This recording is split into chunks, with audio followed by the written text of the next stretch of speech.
Assalamualaikum warahmatullahi wabarakatuh. Selamat pagi siswa IBET kelas 6 yang selalu Bu Ika banggakan. Semoga hari kalian menyenangkan. Salam sehat, salam semangat belajar. Kembali lagi bersama Bu Ika. Kali ini kita sudah sampai tema 3, tokoh dan penemuan, subtema 2, penemuan dan manfaatnya. Apa saja yang akan kita pelajari pada pertemuan kali ini? Yang pertama, kita akan belajar kalimat efektif pada teks eksplanasi. Kedua, pengaruh telepon pada kehidupan. Yang ketiga, kelebihan rangkaian listrik paralel. Yang keempat, akibat tidak melaksanakan kewajiban. Yang kelima, interval nada. Yang keenam, cara kerja lampu lalu lintas. Anak-anak, kita masuk pada pelajaran yang pertama. Materi yang pertama yaitu kalimat efektif. Kalimat efektif adalah kalimat yang sesuai dengan kaidah bahasa, baik ejaan maupun tanda bacanya, sehingga mudah dipahami oleh pembaca atau pendengar. Contoh, semua peserta harap untuk hadir tepat waktu. Siswa-siswi sedang mengerjakan soal ujian matematika. Berikut adalah kalimat tidak efektif. Kalimat tidak efektif adalah kalimat yang penggunaannya terlalu berlebihan, selalu berbelit-belit dalam menyampaikan pesannya. Contoh, bagi semua peserta diharapkan untuk hadir tepat waktu. Seharusnya, kalau pakai bagi ya bagi, kalau semua ya. Contohnya misalnya, bagi peserta atau semua peserta, pakai salah satu. Kemudian para siswa-siswi sedang mengerjakan soal ujian matematika. Harusnya yang efektif, para siswa sedang mengerjakan soal ulangan matematika. Atau tidak usah pakai para, siswa-siswi sedang mengerjakan soal ulangan matematika. Jadi tidak efektif berarti itu double maknanya. Telepon, anak-anak masih ingat penemu telepon adalah Alexander Graham Bell. Manfaat telepon yang pertama, mempermudah komunikasi. Yang kedua, sebagai media hiburan. Yang ketiga, meningkatkan pengetahuan. Yang keempat, meningkatkan kenyamanan dalam belajar. Yang kelima, mempertajam kemampuan mengingat. Yang keenam, meningkatkan kemampuan dalam mengatur waktu, dan masih banyak lagi yang lainnya. Kalau ada manfaat berarti ada kerugiannya. Kerugian itu terjadi karena dilakukan secara berlebihan. Contoh, tidak fokus saat belajar, tidak dapat menyebabkan ketagihan, kecanduan. Kemudian kurang interaksi sosial di kehidupan nyata, asik dengan teleponnya. Kemudian prestasi akademik menurun karena tidak mau belajar. Kemudian meningkatkan level kecemasan karena sering mendengarkan atau mendapatkan atau membaca berita yang hoax, kemudian jadi cemas. Kemudian mengganggu kesehatan, tentu ya, kesehatan mata, kesehatan badan, dan tidak melakukan tindakan kecurangan. Dengan telepon atau dengan smartphone memungkinkan untuk melakukan tindakan kecurangan.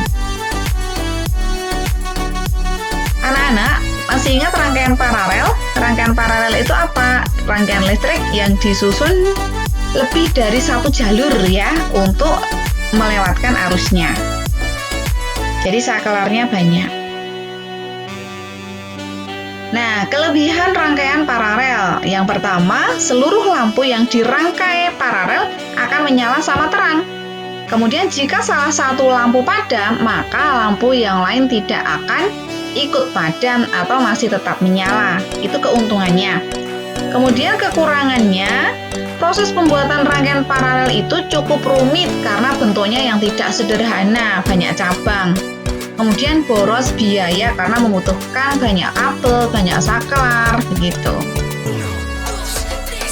Akibat tidak melaksanakan kewajiban. Akibat seseorang atau siswa di sekolah adalah kewajiban siswa di sekolah adalah membersihkan kelas. Akibat kelas tidak dibersihkan, maka siswa tidak nyaman belajar. Kemudian timbul serang penyakit. Maka saat tidak melaksanakan kewajiban akan menimbulkan dampak yang lebih buruk atau tidak baik. Akibat tidak memberikan hak. Hak siswa di sekolah adalah mendapat penilaian. Akibat jika siswa tidak diberi penilaian, maka siswa tidak semangat belajar. Kemudian ada protes dari orang tua.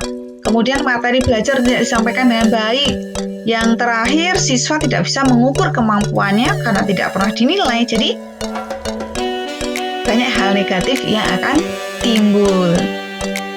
Anak-anak, Ibu Ika ingatkan lagi, kewajiban adalah hal-hal yang harus dilakukan ya. Kalau hak adalah apa yang harus kita peroleh. Tanggung jawab adalah kewajiban kita menanggung segala sesuatu yang telah menjadi kewajibannya. Kembali sama tangga nada. Ini interval nada ya anak-anak. Ibu Ika ingatkan, tangga nada adalah susunan nada yang bertingkat-tingkat tingginya. Dari do sampai do lagi, tanda titik di atas itu lebih tinggi. Kemudian di sini ada gambar tangga nada C mayor beserta intervalnya. Dari C sampai D jarak 1, D sampai E jarak 1, E sampai F jarak setengah, F sampai G jarak 1, G sampai A jarak 1, A sampai B jarak 1, B sampai C jarak setengah. Nada dasar dalam tangga nada diatonis mayor yang natural itu adalah nada C, karena paling awal dimulai dari huruf C. Antara nada yang berjarak satu nada ada pula yang berjarak setengah nada. Misalnya jarak C sama D bernilai 1, sementara jarak jarak E sampai F bernilai setengah. Pada tangga nada diatonis seperti gambar tadi, terdapat 5 nada yang berjarak 1, yaitu C sampai D, D sampai F, F sampai G, G sampai A, dan A sampai B. Itu jaraknya 1. Dan ada 2 nada yang berjarak setengah, yaitu E sampai F dan B sampai C. Nama-nama interval nada ada prime, interval nada dari nada ke-1 ke nada yang lain, second, interval nada dari nada ke-1 ke nada yang kedua, tres, interval nada dari nada ke-1 sampai nada ketiga, kemudian quart, interval nada dari nada ke-1 sampai nada ke-4, kemudian ada quint, interval nada 1 sampai nada ke-5, sexth, interval nada dari 1 sampai nada ke-6, kemudian septim, interval nada 1 sampai nada ke-7, terakhir ada oktav, interval nada dari nada 1 sampai nada 8. Berarti tinggi banget untuk oktav ya.